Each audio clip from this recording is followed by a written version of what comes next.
네, 오늘도 예배 자리에 오신 여러분을 환영하고 축복합니다. 네, 오늘은 특별히 부활주일로 예배를 드립니다. 우리 주님께서 부활하신 매우 기쁘고 즐거운 날입니다. 우리가 그 부활의 주님을 바라보며 함께 모이진 못했지만 그 주님을 바라보며 기쁘고 즐거운 마음으로 우리가 함께 예배 드리면 좋겠습니다. 함께 사도신경으로 신앙 고백 드리시겠습니다.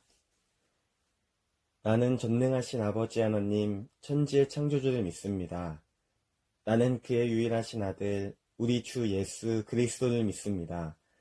그는 성령으로 잉태되어 동정녀 마리아에게서 나시고 본디오 빌라도에게 고난을 받아 십자가에 못 박혀 죽으시고 장사된 지 사흘 만에 죽은 자 가운데서 다시 살아나셨으며 하늘에 오르시어 전능하신 아버지 하나님 우편에 앉아 계시다가 거기로부터 살아있는 자와 죽은 자를 심판하러 오십니다.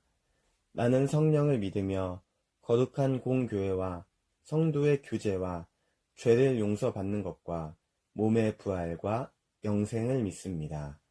아멘. 네, 반갑습니다. 우리가 오늘 이 시간도 함께 찬양 한 곡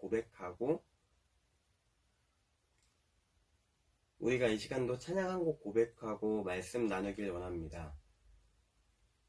부활하신 그 주님을 기뻐하며 그 주님의 은혜에 감사하며 주님을 내 삶의 주인으로 모십니다. 내 삶의 주인으로 인정합니다. 라는 마음으로 내가 주인 삼은이라는 찬양을 같이 고백하시면 좋겠습니다. 같이 찬양하시면 좋겠습니다.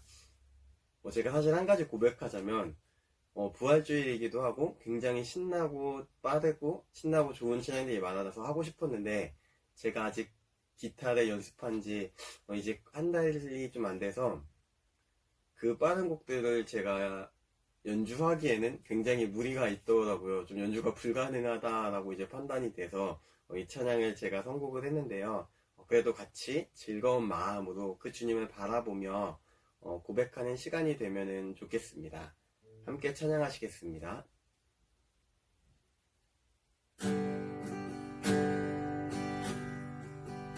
내가 주인 삼은 모든 건 내려놓고 내 주 대신 주 앞에 나가 내가 사랑했던 모든 건 내려놓고 주님만 사랑해 내가 주인 삼은 모든 건 내려놓고 내 주 대신 주 앞에 나가 내가 사랑했던 모든 건 내려놓고 주님만 사랑해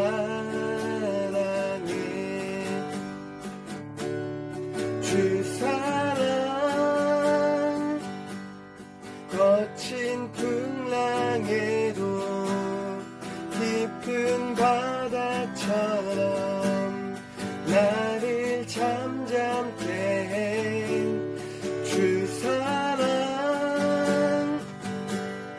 내 영혼의 반석 그 사랑 위에 서리 주 사랑 거친 풍랑에도 깊은 바다처럼 나를 잠잠케 해 주 사랑 내 영혼의 반석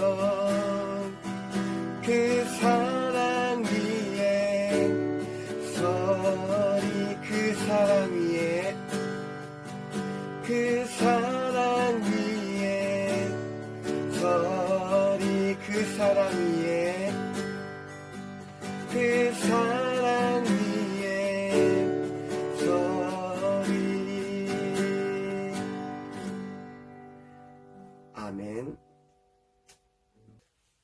함께 기도하시겠습니다. 주님 감사합니다. 지난 한 주간도 주님께서 함께 하시고 또 우리를 지켜주시고 우리의 모든 삶의 자리를 인도하심에 감사를 드립니다. 우리가 이 시간 부활절을 맞이하여 또 부활하신 그 주님을 기뻐하며 주님 앞에 나아가길 원합니다. 우리의 믿음을 또 우리의 마음을 주님께서 주장하시고 주님께서 인도하여 주시옵소서. 하나님, 주님께서 우리를 위해 이 땅에 오시고 또 우리를 위해 모진 십자가 고난을 다 당하시고 또 부활하셨지만 우리가 그 주님을 바라보지 못하며 살아갈 때가 많았음을 고백합니다.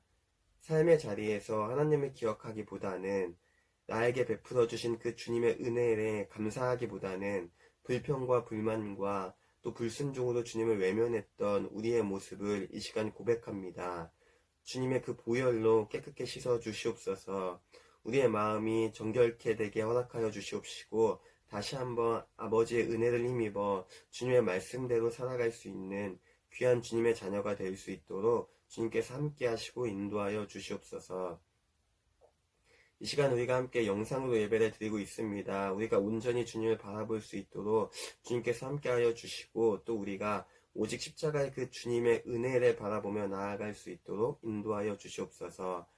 이 시간 하나님 말씀을 나눌 때에 말씀을 전하는 이나 듣는 이가 오직 주님을 바라봄 속에 주님의 은혜를 갈망함 속에 오직 주님 앞에 엎드리는 귀한 시간이 되게 하여 주시옵시고 이 말씀을 통해서 우리가 더욱 주님을 알아가는 귀한 시간이 될 수 있도록 주님께서 인도하여 주시옵소서.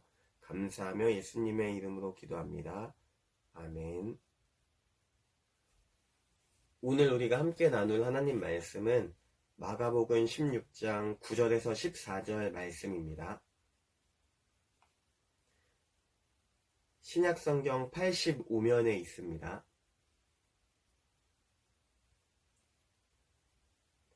함께 읽겠습니다. 예수께서 안식 후 첫날 이른 아침에 살아나신 후 전에 7 귀신을 쫓아내어 주신 막달라 마리아에게 먼저 보이시니 마리아가 가서 예수와 함께하던 사람들이 슬퍼하며 울고 있는 중에 이 일을 알림해 그들은 예수께서 살아나셨다는 것과 마리아에게 보이셨다는 것을 듣고도 믿지 아니하니라. 그 후에 그들 중 2 사람이 걸어서 시골로 갈 때에 예수께서 다른 모양으로 그들에게 나타나시니 2 사람이 가서 남은 제자들에게 알렸으되 역시 믿지 아니하니라. 그 후에 11 제자가 음식 먹을 때에 예수께서 그들에게 나타나사 그들의 믿음 없는 것과 마음이 완악한 것을 꾸짖으시니 이는 자기가 살아난 것을 본 자들의 말에 믿지 아니함일러라. 아멘. 네, 오늘은 부활주일입니다. 여러분은 부활을 믿으시나요? 예수님께서 부활하셨다라는 이 진리, 이 사실을 믿으시나요? 아니면 그건 말도 안 되는 이야기다라고 생각하고 계시나요? 한번 10초 동안 스스로 생각해보고 스스로에게 한번 답변을 주면 좋겠습니다. 내가 부활을 정말로 믿고 있는지, 아니면 그저 교회에서 들은 얘기, 아니면 허구라고 생각하고 있는지 한번 스스로에게 대답해보면 굉장히 좋을 것 같습니다. 누군가는 정말 믿음으로 부활을 믿는 친구도 있겠고, 누군가는 아직 부활이 믿어지지 않습니다 라고 생각하는 사람이 있을 수도 있습니다. 오늘 본문에도 보면은 예수님의 그 부활을 믿지 못했던 사람들이 있었나요? 없었나요? 네, 있었습니다. 막달라 마리아가 부활하신 주님을 만나고 내가 주님을 만났다라고 얘기를 할 때 많은 사람들이 그 예수님의 부활 소식을 믿지 못했습니다. 심지어 14절에 보면은 예수님의 11 제자들 역시 예수님의 부활을 믿지 못했다라고 기록하고 있습니다. 그 결과 예수님께서 그들을 만나시고 부활하신 주님께서 그들을 만나고 믿음이 없음과 완악한 마음으로 인해 책망하시는 것을 볼 수가 있습니다. 기독교에서 부활은 굉장히 중요한 교리입니다. 어떻게 보면은 핵심이라고도 할 수가 있는 굉장히 중요한 진리입니다. 왜냐하면 부활이 없다면, 만약에 예수님께서 부활하지 않으셨다면 우리는 여전히 죄의 문제가 완벽하게 해결되지 못했을 것이기 때문입니다. 또한 만약에 예수님께서 부활하지 않으셨다면 우리가 전파하는 이 복음도 헛된 것이고 또 우리의 믿음 역시 헛되다라고 사도 바울은 고린도전서 15장에서 강력하게 주장하는 것을 볼 수가 있습니다. 그만큼 부활은 정말로 기독교에서 매우 중요한 진리임을 성경도 증언하고 있습니다. 그리고 그리스도인인 저와 여러분은 이 부활의 증인으로서 부르심을 받은 사람들입니다. 오늘 본문은 이 부활의 증인이 어떤 삶을 살아가야 하는지 또 어떤 특징이 있는지 두 가지로 얘기하고 있습니다. 첫째는 부활의 증인은 예수님을 뜨겁게 사랑하는 사람들이라는 것입니다. 구절에 보면은 예수님은 가장 먼저 막달라 마리아에게 나타나셨습니다. 이상하지 않나요? 여러분이 딱 생각했을 때? 예수님께서 특별히 사랑하셨던 제자들도 분명히 있었는데 그들이 아닌 자신이 귀신을 내쫓아줬던 막달라 마리아에게 제일 먼저 나타나셨습니다. 왜 그러셨을까요, 예수님은? 네, 예수님을 향한 그 막달라 마리아의 뜨거운 사랑과 진실된 그 믿음을 분명히 아셨기 때문입니다. 한번 우리가 이런 상상을 한번 해보면 좋을 것 같습니다. 혹시 여러분이 사랑하는 사람 곁을 잠시 또는 굉장히 오랜 기간 떠났던 기억이 있을까요? 경험이 있을까요? 저는 개인적으로 군대가 굉장히 많이 생각이 납니다. 군대에서 이제 딱 입소를 하고 나면은 훈련소에서 한 3분 정도, 2주 후에 약 3분 정도의 전화할 수 있는 시간을 줍니다. 이제 명목상은 뭐냐면 집에 계신 부모님과 3분 동안 통화해라 이렇게 이제 시간을 주는데 옆에서 사람이 지키면서 3분을 실제로 잽니다. 그 3분이 지나면 뭐 10초 남았습니다. 끊으세요. 이렇게 얘기를 합니다. 근데 이제 대부분은 부모님에게 전화하는 친구들도 많지만 여자친구가 있는 친구들은 네, 여자친구에게 전화하는 사람도 많습니다. 공통점은 뭐냐면 자신이 가장 보고 싶었던 사람, 자신과 가장 친밀한 관계에 있던 사람, 자신이 가장 사랑했던 사람을 먼저 찾는다라는 것입니다. 예수님이 부활하셨을 때 공생애를 함께 보낸 제자들이 아니라 이 막달라 마리아에게 먼저 나타나신 이유도 이것과 비슷하지 않을까 생각해 봅니다. 귀신이 나가고 그 이후에 마리아는 오직 예수님을 뜨겁게 사랑하며 진실된 마음으로 주님을 섬겼습니다. 그 결과 예수님은 그 마리아의 진실된 마음을 보셨기 때문에 그 누구보다도 먼저 그녀에게 나타난 것이 아닐까 한번 생각해 봅니다. 누가복음 8장에 보면은 마리아는 그냥 잠깐 나에게서 귀신이 나갔기 때문에 너무 깊어서 잠깐 예수님을 따른 것이 아닙니다. 그녀는 자신의 소유로 지속적인 헌신을 통해서 예수님을 진실된 마음으로 섬겼고 정말로 뜨겁게 사랑했던 것을 볼 수가 있습니다. 예수님에 대한 그 사랑과 믿음이 컸던 것이 마리아의 모습이라고 할 수가 있습니다. 부활의 증인이 된다는 것은 그 무엇보다 그리고 그 누구보다 예수님을 뜨겁게 사랑하는 사람들이라는 것입니다. 마치 내 생명처럼, 아니 내 생명보다 더 귀하게 예수님을 사랑하며 예수님을 섬기며 예수님께 헌신하는 사람이 바로 부활의 증인이라고 할 수가 있는 것입니다. 저와 여러분이 이러한 마음으로 주님을 향한 이런 뜨거운 사랑을 갖고 함께 신앙생활을 하길 간절히 소망합니다. 그런가 하면 두 번째로 부활의 증인이 된다라는 것은 오직 예수 그리스도만 나타내는 것을 의미합니다. 오직 주님만 자랑하는 삶, 오직 주님만 나타내는 삶을 살겠습니다. 라는 그런 결단을 의미합니다.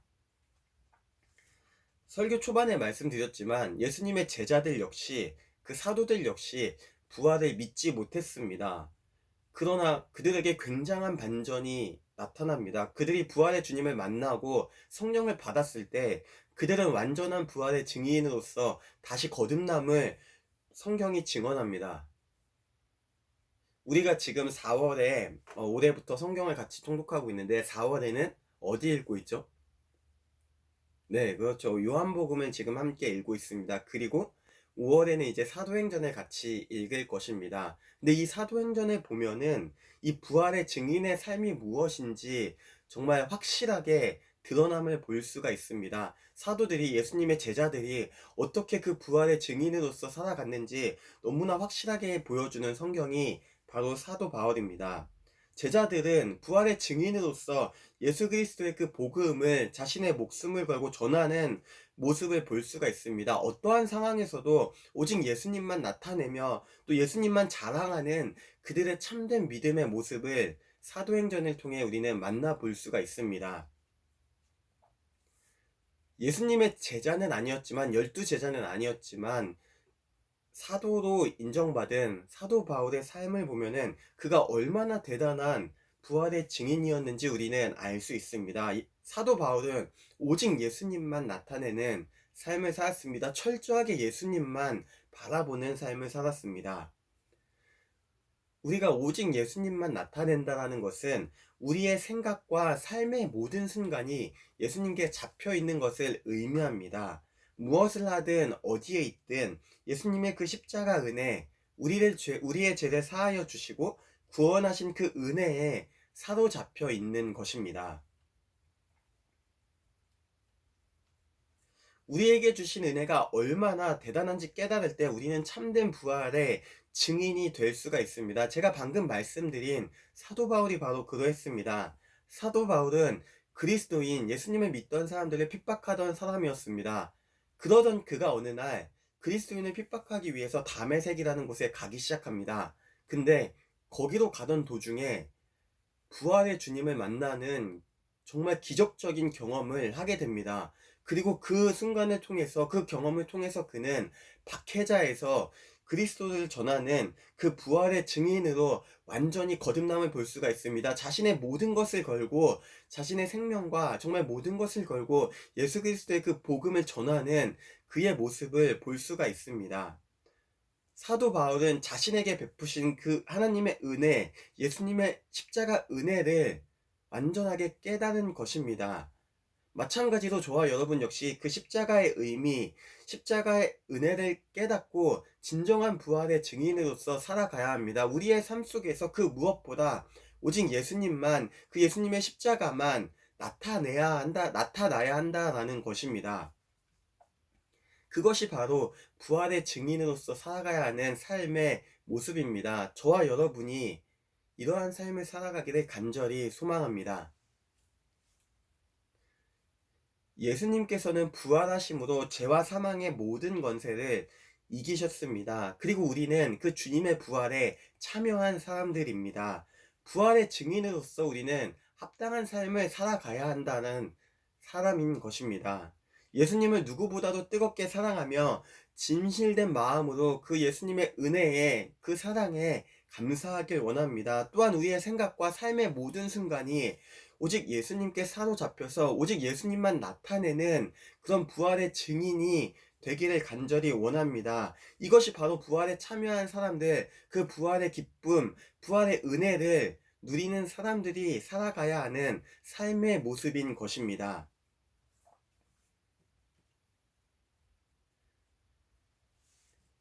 오늘 특별히 부활절을 맞이하여 제가 조별로 영상을 하나 공유해 드릴 것입니다. 짧은 영상인데요. 그것을 보시고 조별로 친구들과 또 선생님과 함께 십자가가 어떤 의미인지, 또 예수님의 부활이 나에게 어떤 의미인지 짧게나마 같이 나누고 공유하는 시간이 되면은 좋겠습니다.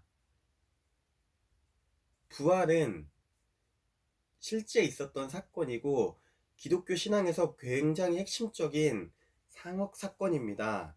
그리고 우리는 그 부활에 참여한 사람들이라고 성경은 얘기하고 있습니다. 모든 시간 속에서 그 부활하신 주님을 기억하며 주님을 기뻐하길 원합니다. 그리고 주님이 우리에게 주신 은혜에 감사하며, 주님의 그 은혜에 감사하며 그 주님과 언제나 동행하는 저와 여러분 모두가 되기를 간절히 소망합니다. 함께 기도하시겠습니다.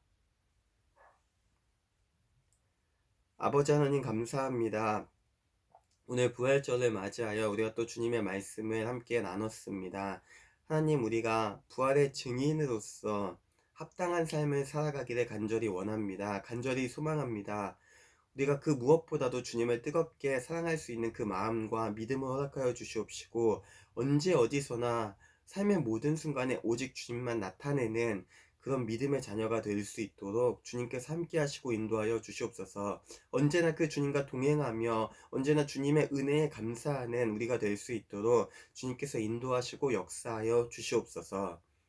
아버지 하나님, 코로나로 인해서 여전히 온 세계가 힘든 가운데 있습니다. 주님께서 아버지 우리의 길을 인도하여 주심을 믿사오니 얼른 이 사태가 잠잠해질 수 있도록 인도하여 주시옵시고, 아픈 이들이 속히 회복될 수 있도록 인도하시고, 또 이를 위해서 수고하시는 그 모든 의료진과 모든 관계자들의 건강을 주님께서 책임져 주시옵소서. 주님께서 지켜 주시옵소서. 하나님, 우리가 함께 모이지 못하는 이 가운데에서도 더욱더 말씀을 가까이 하고 기도를 가까이 하며 우리의 믿음을 지키길 원합니다. 주님과 동행하길 원합니다. 우리 아이들 주님께서 붙잡아 주시고 주님께서 인도하여 주시옵소서. 감사하며 예수님의 이름으로 기도합니다. 아멘. 주기도문으로 예배를 마치겠습니다. 하늘에 계신 우리 아버지, 아버지의 이름을 거룩하게 하시며 아버지의 나라가 오게 하시며 아버지의 뜻이 하늘에서와 같이 땅에서도 이루어지게 하소서. 오늘 우리에게 일용할 양식을 주시고 우리가 우리에게 잘못한 사람을 용서하여 준 것 같이 우리 죄를 용서하여 주시고 우리를 시험에 빠지지 않게 하시고 악에서 구하소서. 나라와 권능과 영광이 영원히 아버지의 것입니다. 아멘.